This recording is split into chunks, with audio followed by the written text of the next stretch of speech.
राजस्थान चुनाव को लेकर भाजपा ने खोल दिए अपने पत्ते।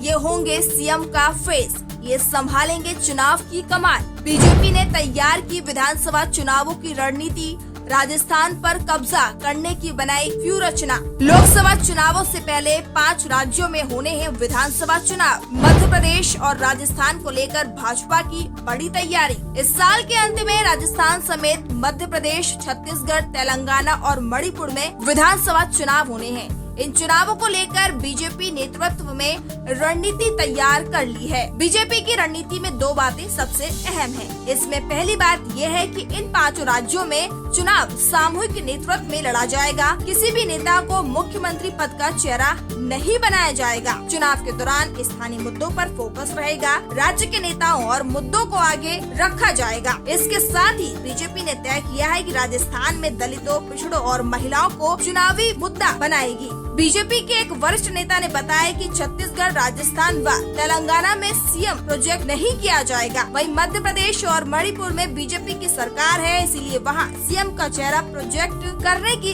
जरूरत नहीं है। क्या मध्य प्रदेश में शिवराज सिंह चौहान के नेतृत्व में लड़ा जाएगा चुनाव? इस सवाल के जवाब में बीजेपी के एक महासचिव ने बताया कि सामूहिक नेतृत्व में सीएम, पूर्व सीएम और सभी बड़े नेता आते हैं। सीधे तौर पर कहें तो ये बीजेपी बनाम कांग्रेस की लड़ाई है। वहीं बीजेपी के सचिव और राजस्थान में पार्टी मामलों के प्रभारी अरुण सिंह ने बताया कि राजस्थान में दलितों, पिछड़ों की दुर्दशा, महिलाओं के उत्पीड़न, भ्रष्टाचार, तुष्टीकरण और वादा खिलाफी को चुनावी मुद्दा बनाया जाएगा। उन्होंने कहा कि इन मुद्दों की लोगों के बीच में चर्चा है।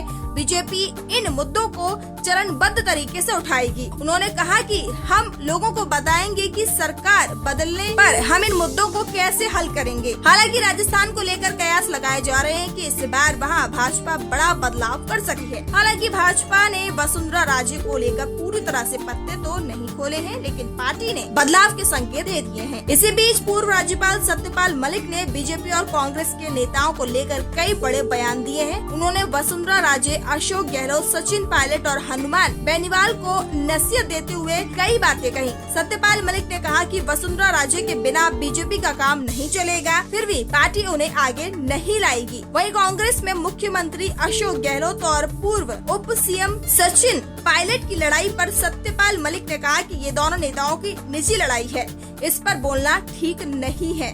लेकिन अब दोनों को विवाद निपटाते हुए सुलह कर लेनी चाहिए। इतना ही नहीं, सत्यपाल मलिक ने क्लियर कर दिया है कि वह किसी पार्टी में शामिल नहीं होंगे, लेकिन अच्छे उम्मीदवार का समर्थन जरूर करेंगे। राजस्थान में जाटों के 38 विधायक हैं, लेकिन कोई भी मुख्यमंत्री नहीं बन पा रहा है। राम नारायण टूडी को भी समर्थन नहीं दिया गया, ऐसा क्यों? इस सवाल के जवाब में सत्यपाल मलिक ने कहा कि इसके लिए जाट लीडरशिप खुद ही जिम्मेदार है। आपको याद होगा जब राम निवास मिर्धा चुनाव लड़े तो केवल 2 वोट से हारे थे और 4 जाटों ने वोट क्रॉस किया था। ये लोग खुद ही गड़बड़ करते हैं। जाहिर है कि इस समय सत्यपाल मलिक के बोल भाजपा से मेल नहीं खा रहे हैं। Bureau report TNF today.